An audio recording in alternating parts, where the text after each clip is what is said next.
حضور غوث پاک کی وہ شان ہے کہ حضور غوث پاک چوروں کو ابدال بنا دیتے ہیں، چوروں کو ولی بنا دیا کرتے ہیں۔ حضور غوث پاک کی بارگاہ میں اگر کوئی چور بھی آ جائے تو وہ ولی بنتا ہوا نظر آتا ہے۔ ایسے ہی ایک بات ذہن میں آئی کہ حضور غوث پاک رضی اللہ تعالیٰ عنہ کے پاس ایک شخص آیا، آنے کے بعد کہنے لگا کہ حضور غوث پاک میں آپ کا مرید بننا چاہتا ہوں۔ حضور غوث پاک فرماتے ہیں بالکل بن جاؤ، لیکن وہ کہتا ہے حضور میری ایک شرط ہے، اگر آپ میری وہ شرط پوری کر لیتے ہیں تو میں پھر آپ کا مرید بن جاؤں گا۔ قربان جائیں حضور غوث پاک پر، فرمانے لگے ٹھیک ہے تیری شرط کیا شرط ہے مجھے بتاؤ تو میں آپ کو بتاؤں۔ کہنے لگا حضور میری عادت ہے کہ میں چوری کرتا ہوں، تو آپ کا مرید ہونے کے بعد بھی چوری کرتا رہوں گا، چوری نہیں چھوڑ سکتا۔ آپ نماز کے لیے کہیں نماز پڑھ لوں گا، آپ جس چیز کا حکم دیں میں وہ پوری کر لوں گا، لیکن چوری نہیں چھوڑ سکتا۔ حضور غوث پاک فرماتے تو پھر میں تجھے مرید کیوں بناؤں گا، میں تجھے مرید نہیں بناؤں گا۔ وہ کہنے لگا حضور آپ کو آپ کی والدہ کا واسطہ ہے۔ حضور غوث پاک نے جب اتنا سنا کہ اس نے والدہ کا واسطہ دیا تو حضور غوث پاک رضی اللہ تعالیٰ عنہ والدہ سے بڑی محبت فرمانے والے، حضور غوث پاک فرمانے لگے تو نے میری والدہ کا واسطہ دیا ہے، میں تبھی تجھے مرید بنا رہا ہوں، ورنہ میں تجھے مرید نہیں بناتا، لیکن میری بھی ایک شرط ہے، میں نے تیری شرطوں کو مان لیا، تجھے مرید بھی بنانے کے لیے تیار ہو گیا ہوں، لیکن میری ایک شرط ہے۔ وہ کہنے لگا حضور آپ کی جو بھی شرط ہے میں اس کو مانوں گا۔ حضور غوث پاک نے فرمایا ٹھیک ہے میری شرط یہ ہے کہ جیسے ہی اذان کا ٹائم ہو جائے بس کھڑے ہو کے اذان پڑھنے شروع کر دینا، تو جہاں بھی ہو، بازار میں ہو، گھر میں ہو، رشتہ داری میں ہو، کہیں بھی ہو، جب اذان کا ٹائم آ جائے تو اذان پڑھنے کے لیے کھڑا ہو جانا۔ اس نے کہا حضور اتنی سی بات ہے، میں تو سوچ رہا تھا کہ آپ کی بڑی لمبی چوڑی شرط ہوگی کوئی جو میں کر نہیں پاؤں گا، لیکن یہ تو بہت آسان ہے، آپ نے فرما دیا بس ہو گیا، میں آپ کی اس شرط کو کرنے کے لیے راضی ہوں، بس مجھے مرید بنا لیجئے۔ حضور غوث پاک رضی اللہ تعالیٰ عنہ نے اسے مرید بنا لیا، اب وہ حضور غوث پاک کا مرید ہو گیا۔ اب اس کا کام تو چوری کا تھا نا، گھر چلا گیا، تھوڑے دن گھر پہ رکا، اب جب پیسوں سے لالے پڑ گئے، پیسے ختم ہو گئے اور گھر میں فاقے ہونے لگے تو پھر بیوی کہنے لگی کہ ایسا ہے آپ کچھ کام دھندا تو کرتے نہیں ہو، حضور غوث پاک کے مرید ہو کے آئے ہو، کچھ کام دھندا کر لو۔ تو اس نے کہا تجھے پتا نہیں ہے میں نے حضور غوث پاک سے یہ شرط رکھی ہے کہ میں چوری نہیں چھوڑ سکتا، اور آپ نے شرط مان بھی لی ہے، میں چوری کر کے لاؤں گا، چوری کر کے لاؤں گا، گھر چلاؤں گا، دیکھ کھانا بھی لاؤں گا، ہر چیز لاؤں گا۔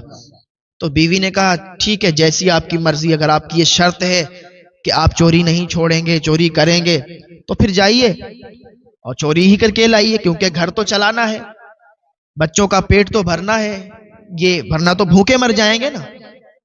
کہنے لگا ٹھیک ہے صبر کرو، رات ہونے دو۔ رات ہوئی، رات کا سناٹا ہوا، شہر کے بہت ہی زیادہ امیر گھر میں اس نے چوری کا پلان بنایا، چوری کا وہ کرنے کا طریقہ سوچنے لگا کہ کس طریقے سے اس گھر میں جائیں اور چوری کر کے لائیں۔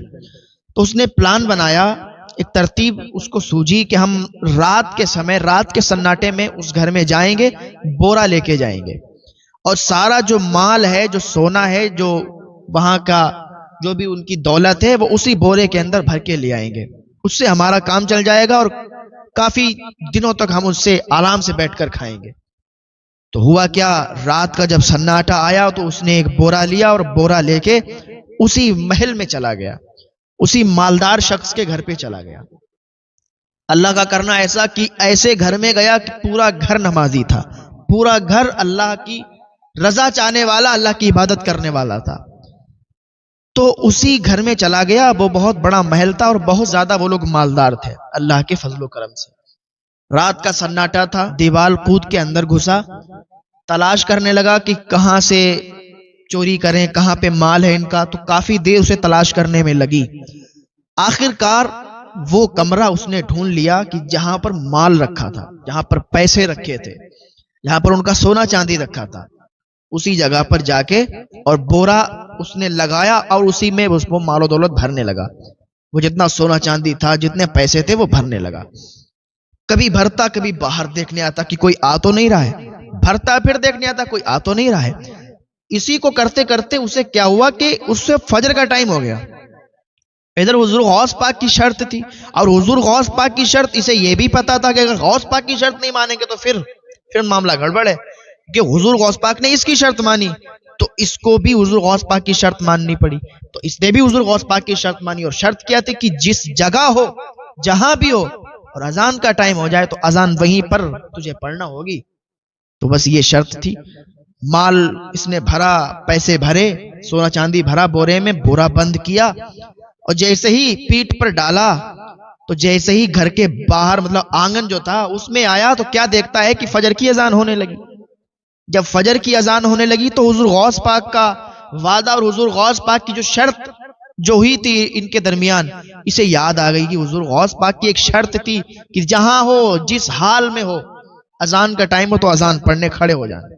اب تو یار میں یہاں پھنسا ہوں، محل میں ہوں، اور حضور غوث پاک سے وعدہ بھی کیا ہے تو توڑ بھی نہیں سکتے، کیا کریں؟ اس نے کیا کیا، بورا وہیں سائیڈ میں رکھا اور وہیں بیچ گھر میں کھڑے ہو کر اذان پڑھنے لگا، اور سوچا کیا تھا، اذان پڑھیں گے اور چلے جائیں گے، جب تک لوگ وضو وغیرہ بنائیں گے، وضو بنا کے وہ اپنے وضو میں لگ جائیں گے، ہم نکل جائیں گے۔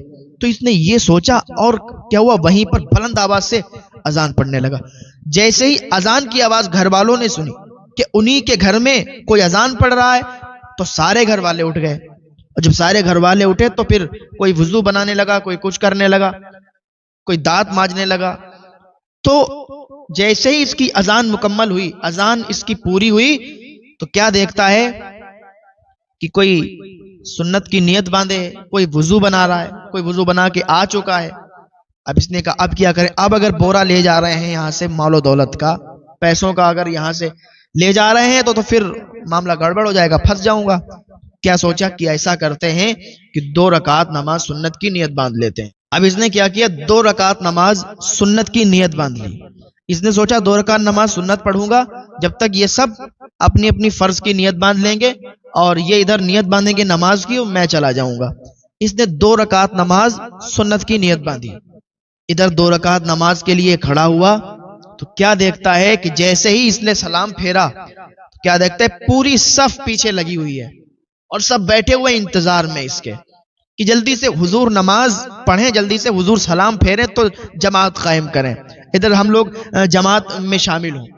اب اس نے دیکھا کہ پیچھے پوری صف لگی ہوئی ہے، کہا بھائی اپنی اپنی نماز پڑھو، آپ لوگ کیوں بیٹھے ہوئے ہو؟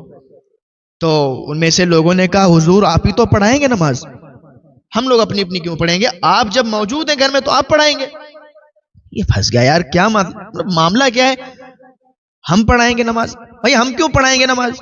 کہا حضور آپ اللہ کے ولی ہیں، آپ نماز نہیں پڑھائیں گے تو پھر کون پڑھائے گا؟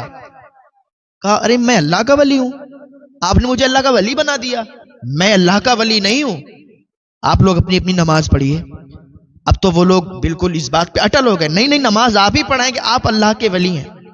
اس نے کہا یار اب کیا کریں، ابھی تو یہی سوچ رہے تھے کہ یہ لوگ اپنی اپنی نماز میں مشغول ہو گئے، ہم بورا اٹھائیں گے نکل جائیں گے، اب تو یہ سب مجھ پر یہ مجھے بلی سمجھنے لگے، مجھ سے نماز پڑھوانے کے لیے کہہ رہے ہیں۔ ادھر حضور غوث پاک اپنے حجرے میں مسکرا رہے تھے، وہ کہہ رہے تھے دیکھو آج یہ پھنس گیا، آج پھنس گیا۔ حضور غوث پاک کے مرید آپ سے پوچھتے ہیں حضور کیوں مسکرا رہے ہیں؟ کہہ رہے ہیں میں اپنے مرید کو دیکھ رہا ہوں کہ وہ وہاں پر پھنس گیا ہے، اب دیکھنا۔ تو حضور غوث پاک ادھر مسکرا رہے ہیں اور یہ ادھر پریشان کہ اب کیا کریں، اب تو یہ لوگ نماز پڑھوائیں گے۔ تو اس نے کہا اب زیادہ بہتر ہے کہ اپنا راز کھول دیں اور ان کو بتا دیں کہ ہم چور ہیں۔ کہا بھائی دیکھو ہم چور ہیں، ہم کوئی ولی نہیں ہیں، ہم تو چور ہیں اور آپ کے گھر میں چوری کرنے کے لیے آئے تھے۔ کہا چور ہیں؟ کہا اپنی ولایت پر چوری کا پردہ ڈال رہے ہیں؟ ارے آپ تو پھر تو اور بڑے اللہ کے ولی ہیں کہ آپ ہم لوگوں سے بچنے کے لیے اپنی ولایت پر چوری کا پردہ ڈال رہے ہیں۔